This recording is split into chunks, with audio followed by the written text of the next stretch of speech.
నమస్కారం. Stock market విశ్లేషణకు సంబంధించిన ఈ సమగ్రమైన ఎక్స్ప్లెయినర్కు స్వాగతం.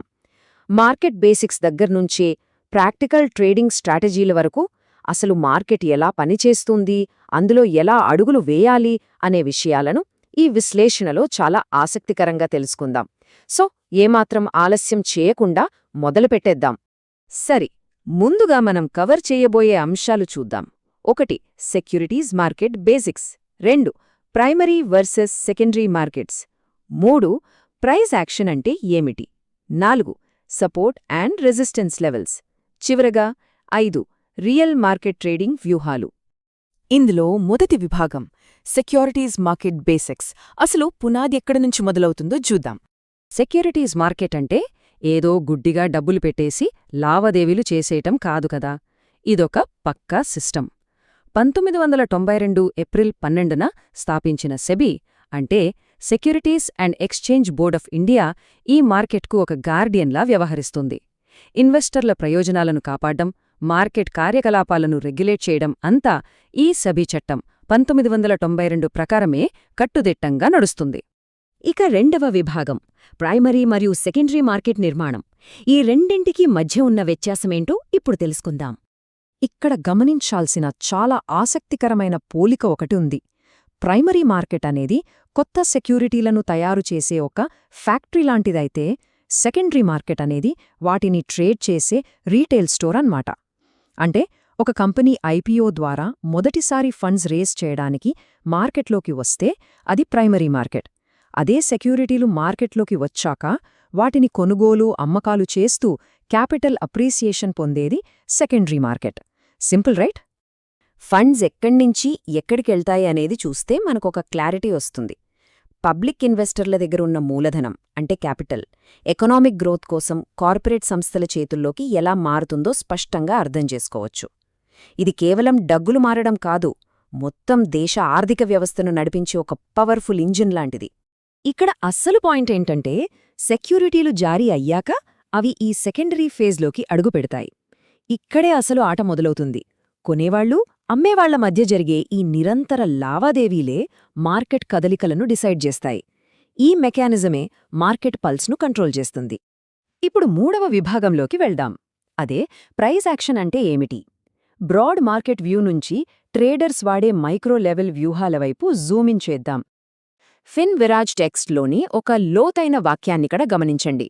స్టాక్ మార్కెట్ ట్రేడింగ్ అంటే క్యాల్కులేషన్స్ కాదు, అది ఒక అండర్స్టాండింగ్. ఇది 100% నిజం.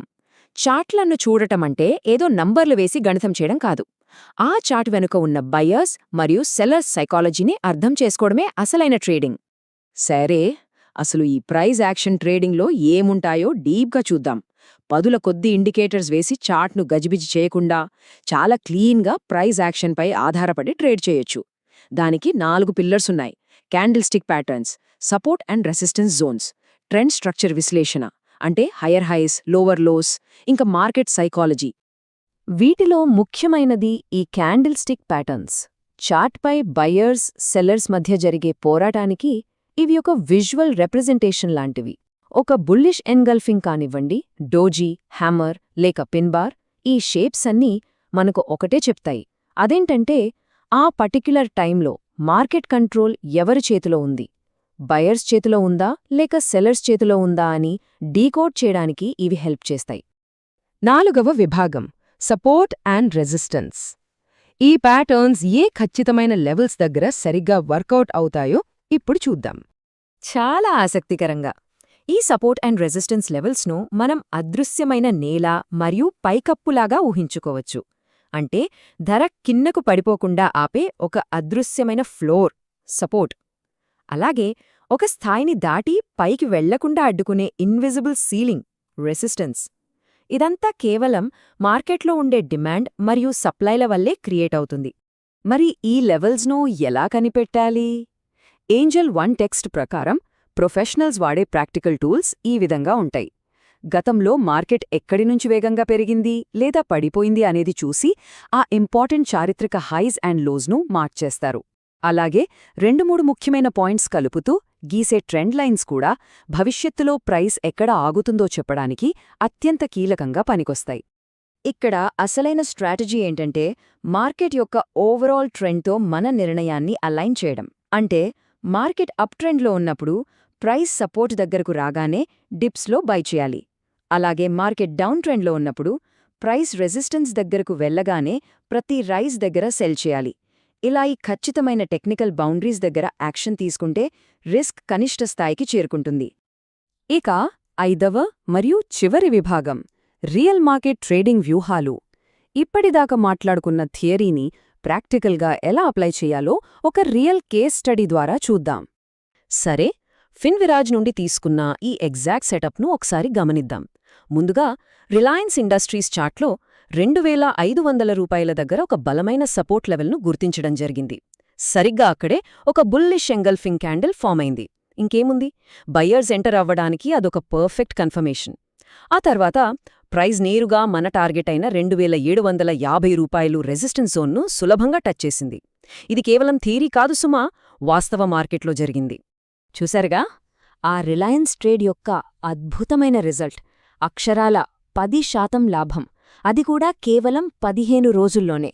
ఎలాంటి కాంప్లెక్స్ ఇండికేటర్స్, గందరగోళం లేకుండా కేవలం ప్రైజ్ యాక్షన్ మీదే ఆధారపడి తీసుకున్న ఒక సాలిడ్ ట్రేడ్ ఇది.